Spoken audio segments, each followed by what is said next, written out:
மல்லி. இங்கே அந்த சாமியார் மல்லியவும் நம்ம விஜய் சாரையும் கூப்பிட்டு உட்கார வைக்கிறாங்க. உட்கார வச்சோன்னே 2 பேரையும் பார்க்குறாங்க. மல்லி ஒன்று, என்ன சாமி எங்களை அப்படி பார்க்குறீங்க, சொல்லுங்கள் சாமி அப்படின்னு கேட்டவுடனே, இல்லைம்மா உன்னை பார்க்கும்போது ரொம்ப பெருமையாக இருக்குது.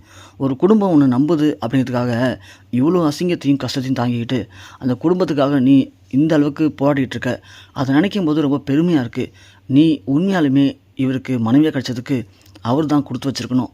இல்லைனா இந்த குடும்பத்தை என்றைக்கே அவங்க சதிக்காரங்க பிரிச்சிருப்பாங்க.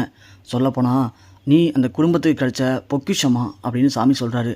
உடனே விஜய் சார் அப்படியே பார்த்து, என்ன சாமி சொல்கிறீங்க அப்படின்னு கேட்ட உடனே, என்ன தம்பி என்ன இன்னும் உனக்கு புரியலையா, இங்கே பாரு, உன் மனசில் பலவிதமான கேள்வி இருக்குது.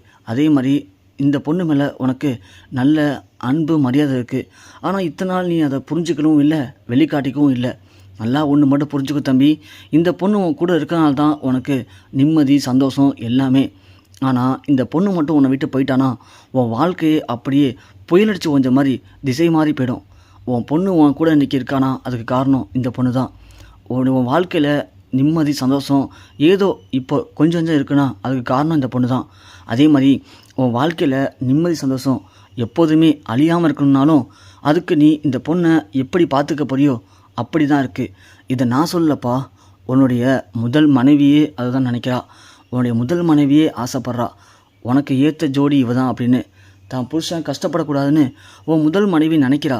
அதுக்காக தான் இந்த பொண்ணை உங்ககிட்ட வந்து எத்தனையோ பேர் பிரிக்கணும்னு நினச்சாலும் உன் முதல் மனைவி இந்த பொண்ணை உங்ககிட்ட பிரிக்காமல் அவள் தான் உன்னை சேர்த்து வச்சிட்ருக்கா. நீ இந்த வாழ்க்கையோட யதார்த்தத்தை புரிஞ்சுக்கிட்டு நீ தான் இந்த பொண்ணை உன் கூட பத்திரமா பார்த்து வச்சுக்கணும். இந்த பொண்ணே உன்னை விட்டு போகணுன்னு சொன்னால் கூட இந்த பொண்ணை நீ விடக்கூடாது. ஏன்னா இந்த பொண்ணால் தான் நீயும் பொண்ணு இன்னைக்கு உயிர் வாழ்ந்துட்டுருக்கீங்க. அந்த நிசப்தத்தை மட்டும் நீ நல்லா புரிஞ்சுக்கோ. ஆனால் உன் வீட்டில் இருக்க ஒரு சில பேர் இந்த பொண்ணையும் ஒன்றையும் பிரிக்க நினைப்பாங்க. ஏன்னா அப்படி பிரிச்சுட்டாங்கன்னா நீ அப்புறம் வாழ்க்கையில் ஒன்றுமே இல்லை. நீ நிறைய சம்பாரிச்சிருக்கலாம், பிஸ்னஸில் ஜெயிச்சிருக்கலாம். ஆனால் வாழ்க்கையில் ஜெயிக்கணும் இல்லையா? ஒரு ஆண் வாழ்க்கையில் ஜெயிக்கணும் அப்படின்னா கண்டிப்பாக ஒரு பெண் துணை வேணும். அந்த பெண் தான் உனக்கு இந்த பெண் அப்படின்னு சாமியார் சொன்ன உடனே இங்கே நம்ம விஜய்க்கு ஒன்றுமே புரியல. என்ன இது, நம்ம மனசில் ஓடிட்டு இருந்த பல கேள்விக்கு சரியான பதிலை இந்த சாமியார் அப்படியே போட்டு வைக்கிறாரு அப்படின்னு விஜய் அப்படியே அதிர்ச்சியில் ஆழ்ந்து நிற்கிறாரு. மல்லி ஒன்று, என்ன சாமி என்னென்னமோ சொல்கிறீங்க அப்படின்னு கேட்டவுடனே, இல்லைம்மா இது உனக்கு வேணால் புரியாமல் இருக்கலாம். உன் மனசுக்குள்ளேயும் விஜய் இவர் தான் வேணும், இவருடைய பிள்ளைய உன் பிள்ளையாக பார்க்குற, இவரை உன் புருஷனாக நினைக்கிற. ஆனால் அவங்களும் அப்படி நினைக்கணும் இல்லையா? அவங்க ஒரு சில விஷயத்த உன்னை ரொம்பவுமே அலட்சியப்படுத்துகிறாங்க. அதனால் கூட இந்த குடும்பத்துக்கு நிறைய ஆபத்து வரலாம். சொல்லப்போனால் உனக்கு பெரிய கண்டமே வந்துச்சுமா, அந்த கண்டத்தை இவர் தான் தடுத்து நிப்பாட்டியிருக்காரு. அப்படி இந்த கண்டத்தில் நீ சிக்கியிருந்தனா இந்த குடும்பம் இன்றைக்கி சின்னாபனமாக இருக்கும். உனக்கு வந்த பெரிய கண்டம் தான் அவருடைய கையோட போச்சு அப்படின்னு சொன்ன உடனே இங்கே விஜய்க்கு எல்லாமே நல்லா தெளிவாக புரியுது. இந்த சாமியார் சொல்கிறது எல்லாமே உண்மை தான் அப்படின்னு.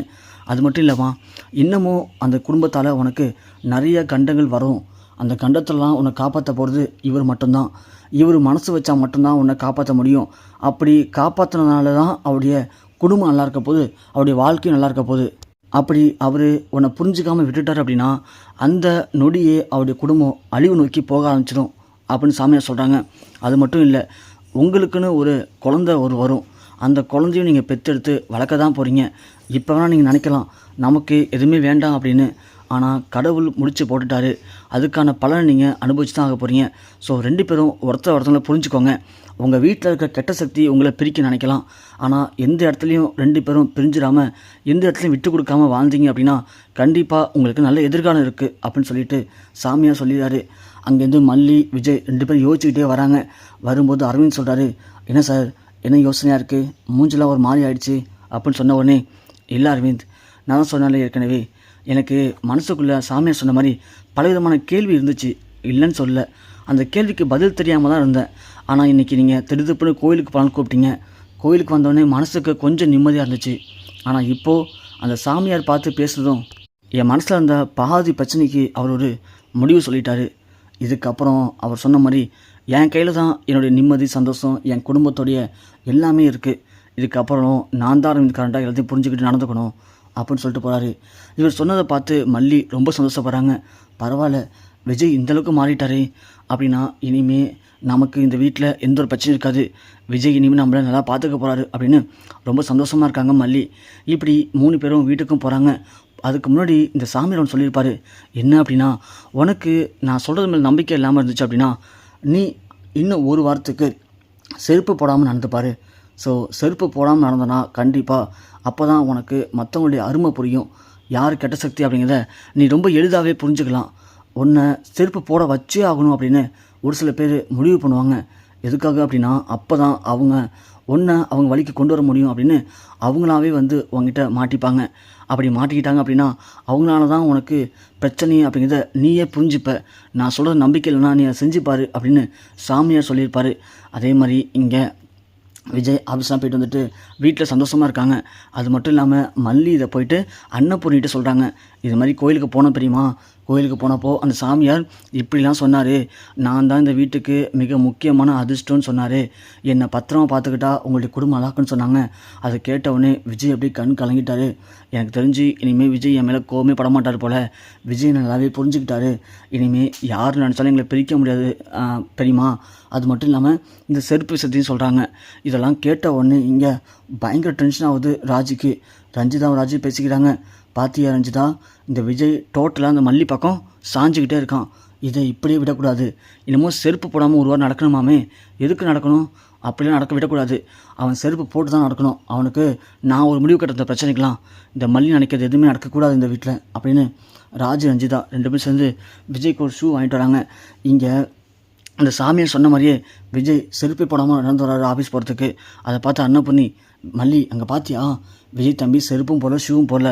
அப்புறம் என்னடி நீ சொன்ன மாதிரி தாண்டி விஜய் தம்பி டோட்டலாக மாறிட்டாரு.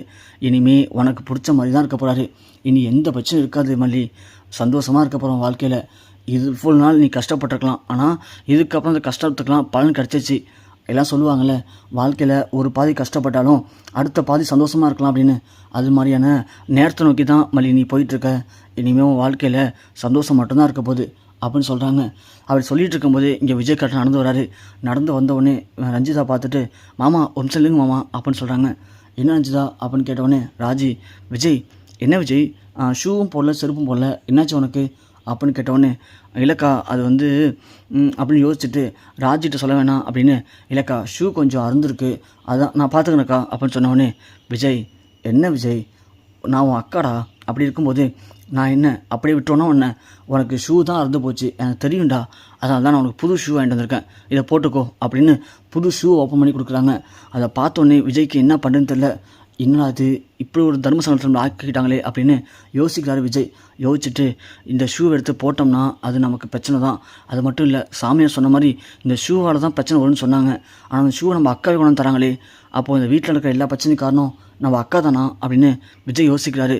இல்லைக்கா பரவாயில்லக்கா நான் போயிட்டு போட்டுக்கிறேன், எனக்கு கொஞ்சம் ஒர்க் இருக்குது அப்படின்னு சொல்லி விஜய் என்னமோ சொல்லி அவாய்ட் பண்ண ட்ரை பண்ணுறாரு. ஆனால் ராஜி விடவே இல்லை. இந்த ஷூவை போட்டுட்டு தான் நீ போய் ஆகணும்னு சொல்லி ரொம்பவுமே கட்டாயப்படுத்துகிறாங்க. விஜய்க்கு நல்லாவே புரிஞ்சு போச்சு. சாமியார் சொன்ன கெட்ட சக்தி அப்போது அக்கா தான் எல்லா பிரச்சனையும் காரணம். நாம தான் இவ்வளோ நாள் மல்லி சொல்லும்போது தான் புரிஞ்சுக்கல. நாம தான் நம்ம அக்கா மேலே அவ்வளோ நம்பிக்கை வச்சுருந்தோம். ஆனால் நம்ம அக்கா நமக்காக இந்த அளவுக்கு துரோகத்தை பண்ணியிருக்காங்களே அப்படின்னு ஒரு கட்டத்துக்கு மேலே கடுப்பான விஜய் ஷூவை தூக்கி எறிஞ்சிட்டு, அக்கா சொன்னால் புரியாத அவனுக்கு, எதுக்கு சும்மா அப்படி கடுப்பேற்றிட்டு இருக்க, நவருக்காந்தாண்ட அப்படின்னு சொல்லிட்டு அதே கோவத்தோட விஜய் அங்கேருந்து கிளம்பிடுறாங்க. அதை பார்த்த ராஜிக்கு செம்ம டென்ஷன் ஆகுது. என்னது விஜய் இது வரைக்கும் நம்ம சொல்லி எதையுமே தட்டி பேசினதில்லை, ஆனால் இன்றைக்கி ஷூ தட்டி விட்டு போகிற அளவுக்கு வந்துட்டானே, அந்தளவுக்கு இந்த மல்லி மாற்றி வச்சுருக்கா. இதுக்கு நானே ஒரு முடிவு கட்டுறேன். இதை இப்படியே விட்டோம் அப்படின்னா அப்புறம் விஜய் இனிமேல் நம்ம சொல்கிறத எதையும் கேட்க மாட்டான், நம்ம மேலே மரியாதையே இருக்காது. அப்படி மட்டும் போயிடுச்சுன்னா அப்புறம் நம்ம இந்த வீட்டில் இருக்கிறதுக்கு அவசியம் இல்லாமல் போயிடும். என்ன பண்ணுறதுன்னு தெரியாமல் ராஜி ரஞ்சிதா 2 பேரும் உட்காந்து யோசிக்க ஆரம்பிக்கிறாங்க. விஜய் இப்படி பண்ணிட்டு போனதை பார்த்து மல்லி ரொம்ப பெருமையாக நினைக்கிறாங்க. பரவாயில்ல, விஜய் புரிஞ்சுக்கிட்டாரு. இனிமேல் அவங்க அக்கா பேச்சு கேட்டு தப்பாக எதுவும் பண்ண மாட்டார், அவங்க அக்கா பேச்சு கேட்டு ஆடவும் மாட்டார். இனிமேல் விஜய் எல்லாத்தையும் புரிஞ்சுக்கிட்டு நம்மளை சந்தோஷமாக வச்சுப்பார் அப்படின்னு ரொம்பவுமே சந்தோஷப்படுறாங்க மல்லி.